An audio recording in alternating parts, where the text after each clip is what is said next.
Assalamualaikum warahmatullahi wabarakatuh. Apa kabar kalian? Mudah-mudahan kalian sampai hari ini masih dalam kondisi sehat dan tetap menjaga 5M. Nah, kita akan belajar lebih lanjut tentang teori praktek televisi. Kali ini kita akan belajar tentang mengenal kategori dan bentuk program televisi. Menurut Morrison, program TV itu dibagi menjadi dua, yaitu informasi dan hiburan. Nah, informasi itu apa saja sih? Informasi itu ada hard news, soft news, dan di mana hard news dan soft news itu lebih sering dipakai dalam program-program berita.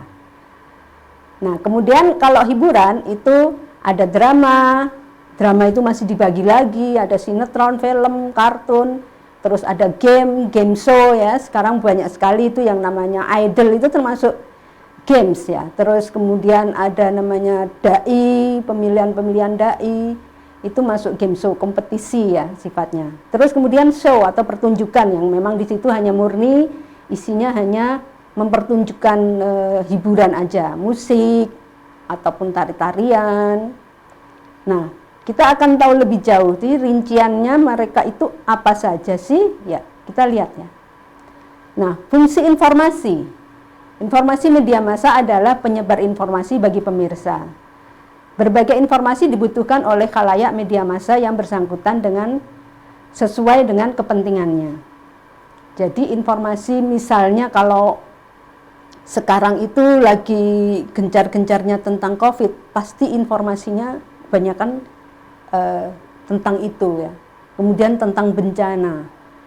Nah, biasanya kalau ada bencana atau mungkin ada kecelakaan atau yang sifatnya itu tiba-tiba mendadak, itu kita sering mendapat informasi berita yang disebutnya maaf kecing sih ya, hard news ya. Hard news di situ kita sering ada, mereka kasih label, ada breaking news, ada spot news, ada straight news yang sifatnya itu tidak bisa ditunda, karena kalau ditunda nanti beritanya itu sudah menjadi basi ya. Nah, itu sering di dalam program-program berita. Kemudian features ya, di dalam fungsi informasi yang hard news itu ada features, bentuknya features. Features itu program yang membahas suatu pokok bahasan secara lengkap, menyoroti, mengurai dengan berbagai format dan kreasi dengan tujuan untuk menghibur, memberikan informasi edukasi sehingga memberi penonton itu memberi kesan, memberi inspirasi ya oleh tayangan tersebut. Kemudian ada infotainment. Infotainment itu salah satu program yang sangat mewarnai dinamika sosial masyarakat saat ini. Masyarakat seperti suka sekali kalau infotainment, apalagi kalau yang namanya gosip artis. Wah, udah itu ibu-ibu apalagi itu ya. Sampai lupa masak nanti. Dan mereka lebih mengikuti biasanya ya info-info yang negatif itu suka sekali. Aku juga heran tuh wartawan-wartawan serta media-media, memang media-media swasta itu, karena di situ ada unsur market ya. Di mana masyarakat itu, pemirsa itu suka, ya itu yang terus mereka berikan. Entah itu nilai pendidikannya nggak ada atau hanya informasi yang sebetulnya informasi sampah ya, karena sebetulnya tidak memberikan tambahan apa-apa selain info aja kepada kita, info yang sebetulnya tidak menambah nilai bagi kita gitu.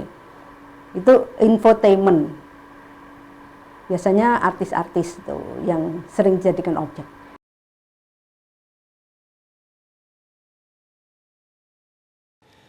Selamat pagi pemirsa, Anda menyaksikan Breaking News TV bersama saya Renda Kusuma. Gempa berkekuatan magnitudo 6,2 skala Richter kembali mengguncang Majene, Sulawesi Barat pada Jumat dini hari.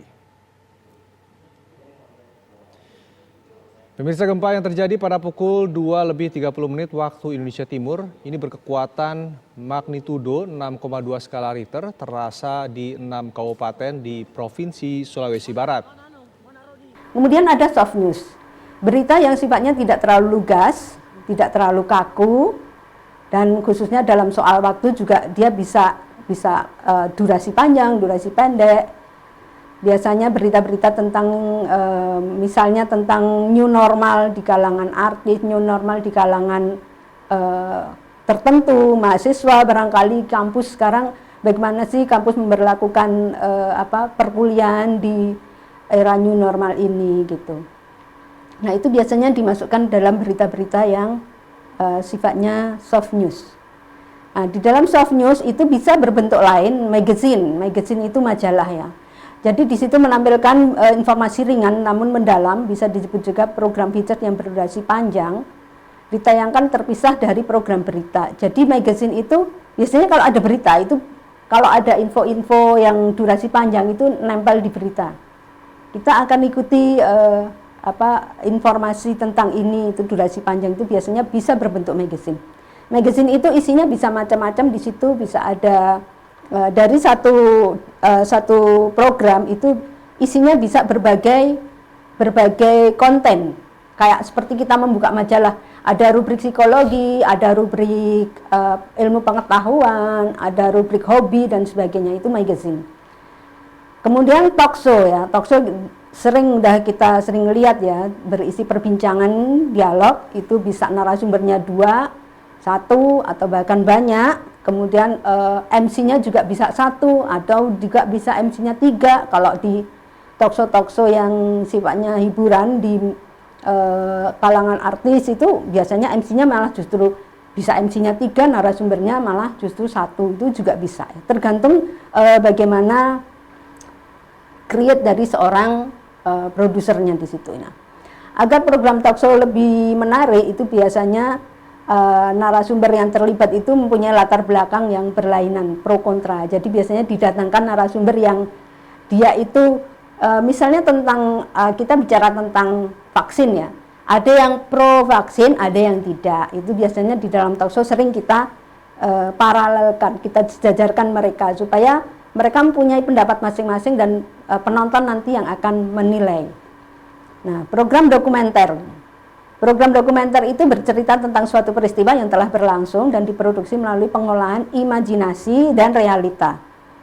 Jadi kalau yang namanya dokumenter itu memang sebaiknya tidak ada rekayasa di situ, karena dokumenter itu sifatnya mendokumentasikan. Jadi memotret apa yang sudah terjadi, itu namanya dokumenter. Dokumenter itu banyak sekali macamnya ya. Ada dokumenter traveler, itu perjalanan itu biasanya dokumenter tuh ada tuh yang pernah itu ya ada perjalanan cincin api itu ya, Ring of Fire itu kan pernah tuh ada di Kompas TV itu, dia bagaimana ada yang namanya traveler, dia berjalan menyusuri Ring of Fire di Indonesia dari ujung ke ujung. Kemudian ada dokumenter sejarah, biografi, ada dokumenter perbandingan itu yang membandingkan ya, yang seperti yang kayak talk show tadi itu, ada pro ada kontra gitu. Nah, ada banyak sekali dokumenter di sini, tentunya kita tidak akan membahas satu persatu karena ini mungkin lebih cocok dibicarakan di mata kuliah jurnalistik ya. Ini kita hanya untuk mengenal aja bahwa macamnya itu banyak sekali. Sistem pembuatannya, features, penampilannya itu tetap sama. Yang membedakan hanya kontennya aja.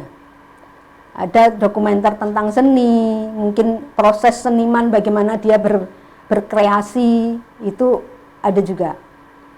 Kemudian ada dokudrama. Dokudrama itu lebih kepada bentuk bertutur dan memiliki motivasi komersial. Biasanya itu rekonstruksi peristiwa atau misalnya tokoh.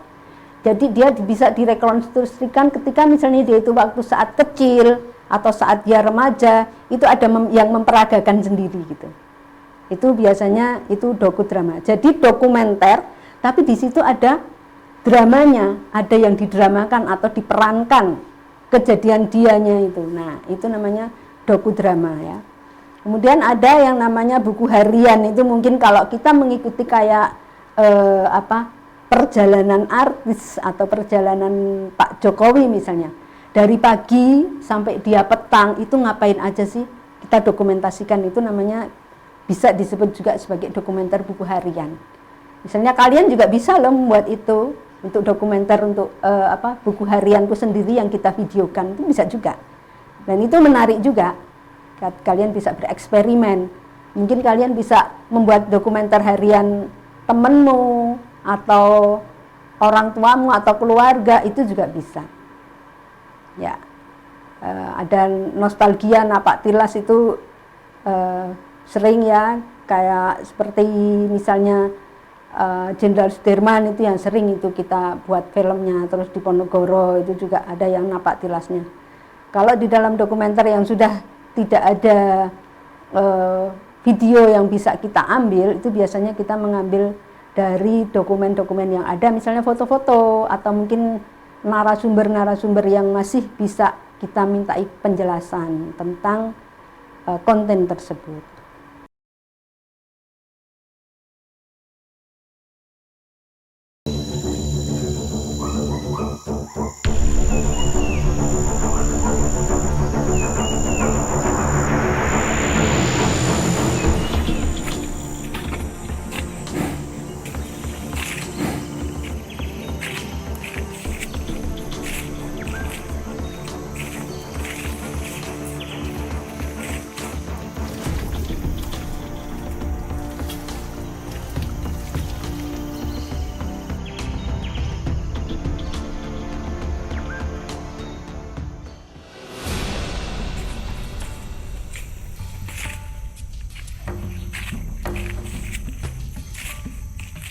Upaya penyelamatan badak Kalimantan di Pusat Suaka Badak Kelian, Kalimantan Timur memulai babak baru.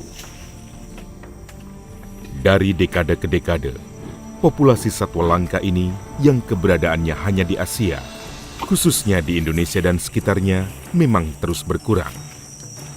Bahkan keberadaan badak Sumatera di Pulau Kalimantan ini hampir divonis punah.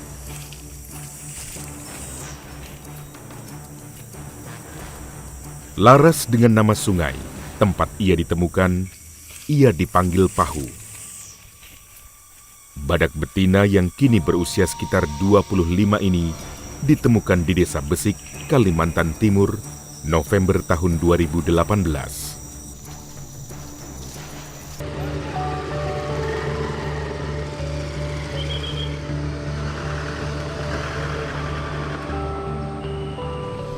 Setelah pelepasan tim ROVA dari Kantor Dinas Pariwisata dan Kebudayaan Provinsi Jawa Barat, tim dibagi menjadi dua. Tim pertama berjalan menuju Tangkuban Perahu, tim kedua menuju Lembang untuk mengunjungi Observatorium Bosca.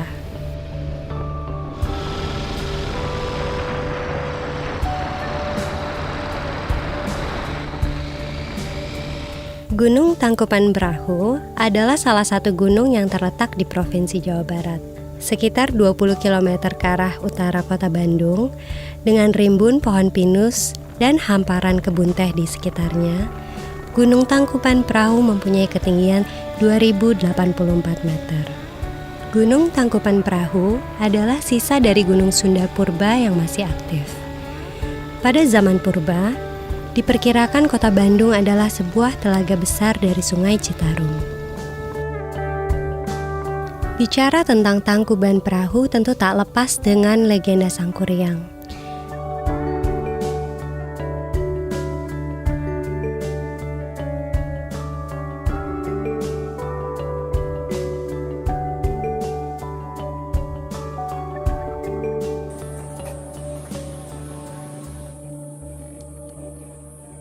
Selamat pagi, kawan-kawan semua.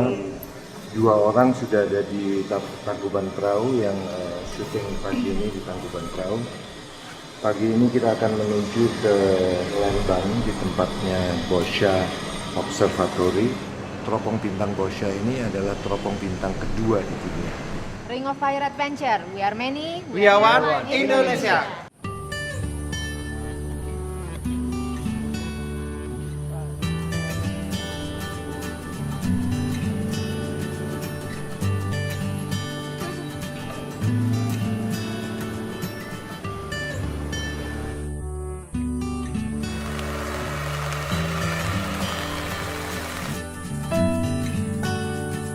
Karel Albert Rudolf Bosca lahir di Belanda 15 Mei tahun 1865. Ia meninggal di Malabar, Bandung pada tanggal 26 November 1928. Observatorium Bosca merupakan salah satu tempat peneropongan bintang tertua di Indonesia. Konstruksi Observatorium Bosca dimulai pada tahun 1923 dan selesai pada tahun 1928. Nah, kemudian hiburan atau entertain, itu program hiburan dalam arti luas ya bagi penonton. Itu disebut menghibur itu jika unik, lucu, terus menyedihkan. Itu juga orang suka ya nonton yang film-film tragedi, terus film-film yang tangis-tangis Bombay gitu ya. Itu ada juga tuh yang suka. Terus mencekam itu seperti film-film horor. Terus sinetron mistik itu juga ada itu ya. Dan itu hiburan juga bagi sebagian penonton gitu. Terus ada yang unsurnya menantang. Itu di situ ada unsur kompetisi. Nah, di dalam kita melihat unsur kompetisi itu apa hiburannya? Kita ikut deg-degan ya. Rasanya ayo dong menang dong. Seolah-olah kita menjadi supporternya gitu. Supporter dari mereka yang ikut berkompetisi di layar itu. Kita jadi ikut terbawa emosi di situ. Nah, kalau yang menggairahkan ini biasanya itu terutama untuk konsumsi dewasa, tapi jarang sih kalau di televisi kita dilarang ya, karena kita punya aturan di KPI itu untuk adegan-adegan yang dewasa gitu memang tidak diperbolehkan. Barangkali ini lebih kepada film. Nah, kemudian informatif, memberikan informasi yang bersifat hiburan. Nah, hiburan sendiri itu adalah bagian yang sangat penting bagi program televisi, walaupun secara hierarki hiburan itu menempati kedudukan kedua setelah program. Nah, untuk memperoleh porsi yang jauh lebih besar ditimbang berita. Karena apa? Kalau di TV swasta, program hiburan itu menjadi yang paling utama karena dia yang akan dapat mengangkat rating. Makanya di dalam hiburan itu masyarakat baru suka apa nih? Oh, sinetron. Sinetron apa? Oh, sinetron tentang kisah percintaan sekarang. Semua stasiun akan berlomba membuat itu. Nah, itu namanya hiburan ya. Kalau di TV swasta memang itu menjadi yang paling diperhatikan karena itu menjadi pilar utama untuk pemasukan iklannya, karena mereka hidup dari iklan. Beda dengan untuk TV komunitas maupun TV publik itu tidak bicara tentang komersial ya di situ. Dia tidak komersial. Nah, selain itu kuncinya ada pada kreasi dan inovasi program selain faktor pembawa acaranya kalau untuk program hiburan.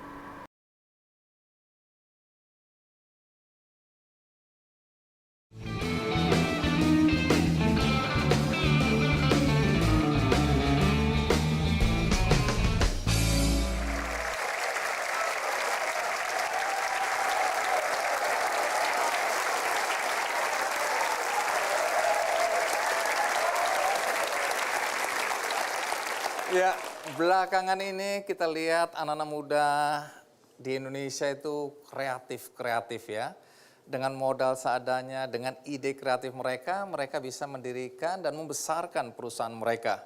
Bahkan Pak Jokowi sendiri, presiden kita, pernah curhat bahwa untuk membangun bisnis dia, bisnis mebel itu perlu waktu berpuluh-puluh tahun untuk bisa mendapatkan omset miliaran. Tapi anak-anaknya cuma jualan pisang, jualan martabak. Hanya dalam waktu yang singkat sudah bisa punya omset miliaran. Jadi ini curhat presiden terhadap anaknya ya. Tapi faktanya seperti itu. Banyak anak muda Indonesia yang kemudian sukses karena kreativitas mereka. Nah, hari ini saya ingin mengundang anak-anak muda yang luar biasa. Kita mulai dari Utari Oktavianti.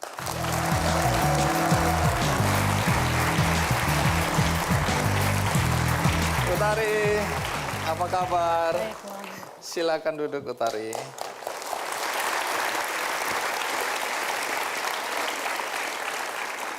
Umurmu sekarang berapa sih?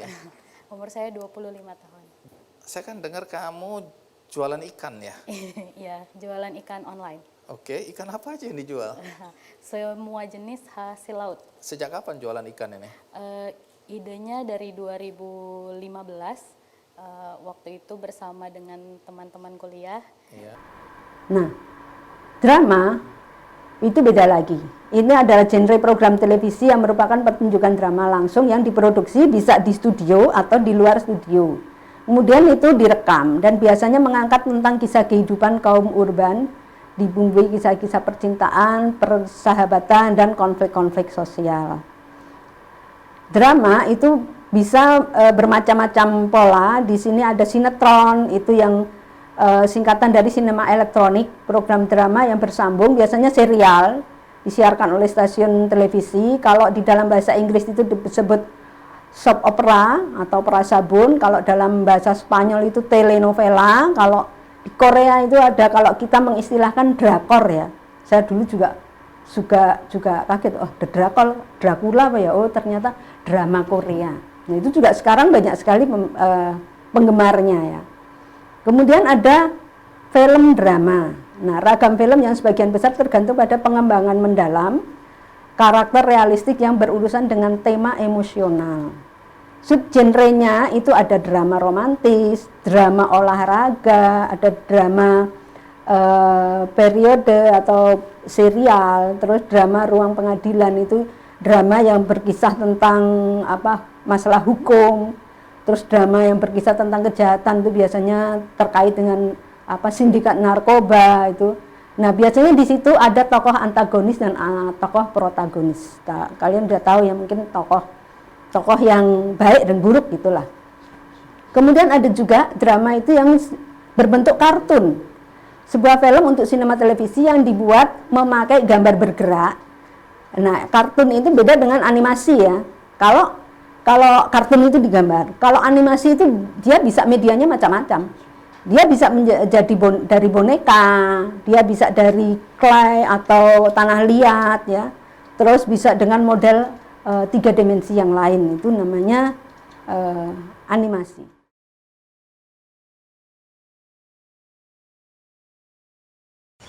Okay.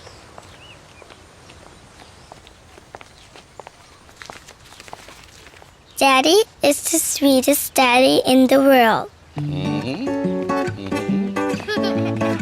Daddy is the most handsome,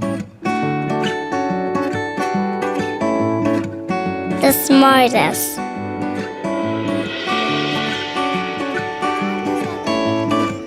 Game show ya.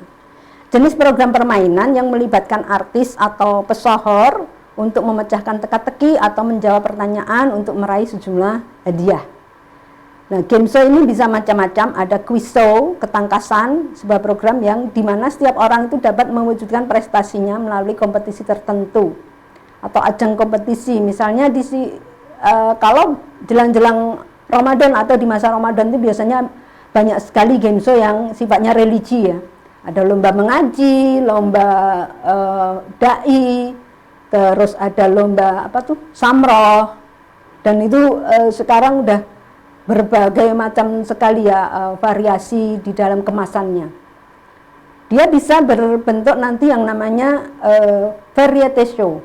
Jadi di situ ada gamenya, di situ ada ustadz yang ceramah, di situ mungkin ada musiknya.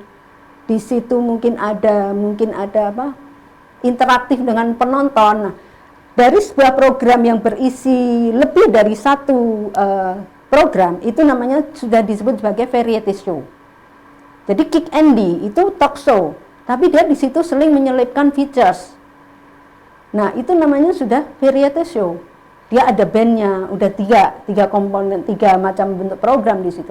Itu sudah variety show namanya. Nah, variety show ini sering digunakan di dalam konten-konten acara-acara yang di situ bertujuan sebagai acara-acara news, bisa juga dibentuk sebagai variety show. Kemudian acara hiburan itu juga bisa dibuat sebagai variety show. Jadi di situ yang membedakan adalah konten yang paling utama itulah yang menjadi porsi terbesarnya itu apa. Jadi misalnya kalau talk show, itu talk show-nya itu lebih banyak. Musiknya itu hanya sebagai selingan. Nah, beda lagi ketika ada ceramah misalnya Mama Dedeh. Itu Mama Dedehnya ceramahnya lebih banyak, musiknya sedikit. Ada juga yang musiknya itu lebih banyak. Misalnya kita bicara tentang kemarin itu apa ya? Tribut padi ya. Kita bicara tentang band grup padi. Kita banyak melihat penampilan-penampilan dia, tapi di situ juga ada wawancaranya. Nah, porsi wawancaranya itu lebih sedikit daripada penampilan musiknya. Nah, itu variety show. Jadi komposisinya itu tergantung dari konten utama dari program itu dibuat. Itu begitu ya. Kemudian ada instruksional atau demo program. Sebuah program yang berbentuk demo itu biasanya kita bicara tentang resep-resep atau cara sesuatu yang bisa nanti itu ketika ditayangkan itu pemirsa bisa meniru. Yang sering di sini adalah kuliner ya. Kuliner itu sekarang tidak hanya wisata kulinernya, tapi bagaimana cara memasaknya. Ada yang itu lebih rinci lagi step by step. Nah, di sini bisa dipraktekkan juga di dalam media-media sosial, itu sudah banyak sekali ya konten-konten instruksional atau demo. Prinsip pembuatannya itu sama dengan kita membuat instruksional atau demo di televisi.